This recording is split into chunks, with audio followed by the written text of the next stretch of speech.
Well, hello everyone, Professor Pax here. I am going a bit still native and casual while still keeping it classy because as you notice the tie here, it works, and yes, this was indeed intentional. I know how to dress myself. Uh, Week 18, we'll make it very, very fast. I really want to go into the wild card weekend here. Week 18, the Niners defended their kingdom in Levi Stadium. Relatively simple win against the Cardinals. The second half shut them down. 0 points for the Cardinals. The first half, very quick reminiscent of the Miami game. The first play of the game, a touchdown for the Cardinals. Okay, congratulations. We're moving on now. The Niners have the second seed on the NFC side of the playoffs. We'll at least host 2 home games, provided they can win this weekend here.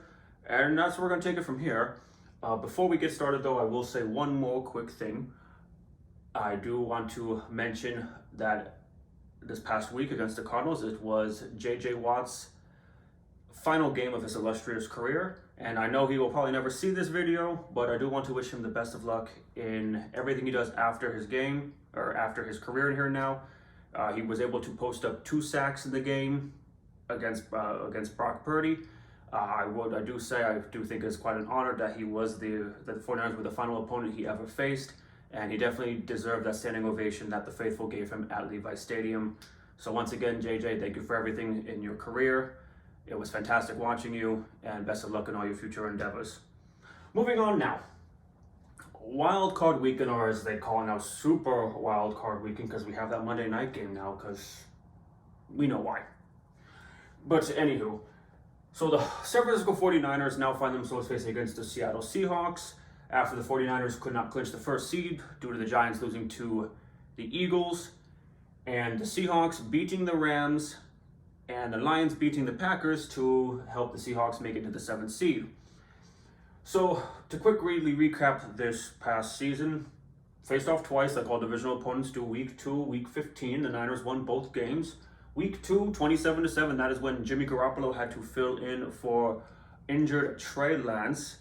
And Week 15, when we were already a few weeks into the Brock Purdy sensation, of which the score was 21-13. And now for the last playoff game, 2013 NFC Championship game. It feels like a lifetime ago. I honestly thought they would have had more than that since then. And it turns out that this is only the second postseason meeting between them. The first one was the NFC Championship game. I think it's probably just because we don't like them that every single game feels like a playoff game. I know that one in 2019 very much felt like it, despite the fact that it was more just for positioning. So yes, only the second postseason meeting, and it's the first one in 9 seasons. So a lot's changed since then. I would argue, before I go in depth, that my quick synopsis here is that one team right now I think outclasses the other decently enough between when these two teams last played in 2013, when I think they were very, very close in terms of talent. So taking a look at it, we're diving into just to a general overall offensive and defensive stats for the team. For the 49ers, offense ranks 5th, 365 yards a game. Rushing 8th, passing 13th, receiving 13th. Offensive ranks for the Seahawks, totals 13th, rushing is 18th, passing tied for 11th, and receiving 10th. For their total yards, it's 351.5 on average per game. Defensively, this is where it's, I think, rather apparent who has the better unit here. The 49ers rank 1st overall in yards allowed. It was 300.6. Rushing is 2nd at 77.7. I think it was pretty much 1st almost the whole entire season. I think that Raider game kind of messed a few things up, but it's okay. Passing and receiving are 20th and 22nd respectively. This is probably where the weakest part of the Niners defense happens to be. I think everyone notices that. It's just something they have to account for, that teams who do have a very good passing quarterback will try to exploit that. Something I think they can still handle, but well, of course, they have to play the games. Defensively for the Seahawks, 26 total, allowing 361.7 yards a game. Rushing is 30th, passing is 13th, receiving is 14th. So the running game clearly will be a big factor here for the 49ers. It was in the first 2 games. When they're ranked 30th, what else are you going to do? Just run the ball. And then in terms of turnovers, the 49ers were actually 1st in turnovers with a plus 13 rating, had 30 overall, 20 interceptions, 10 fumbles. Only had 17 giveaways, 9 interceptions, 8 fumbles. Excellent, to say the least. As for the Seahawks, tied for 12th with a plus 2. 14 interceptions, 11 fumbles taken. and 12 interceptions, 11 fumbles given away.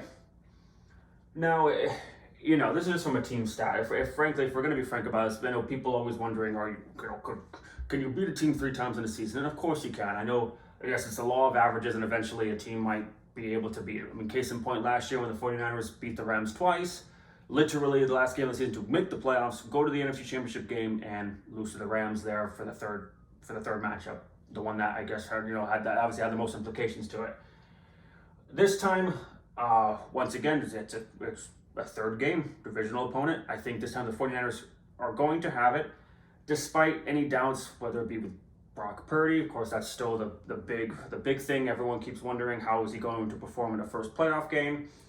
I think that this team has proven by far now that the quarterback doesn't really matter as in this team. And what I mean by that, it's not to discount Brock Purdy or Jimmy Garoppolo, but it goes to show that when you have world-class players in every other position around the quarterback, you can make something happen, period. It doesn't really matter. Brock Purdy, I think, is better than Jimmy Garoppolo, and he has a little more, and he definitely is more dynamic. So I think he just contributes to it. And this is not to discount the Seahawks. Their draft class was absolutely fantastic this year. Geno Smith had an amazing season for him. Honestly, I don't think anyone would ever expected Geno Smith to ever do what he did.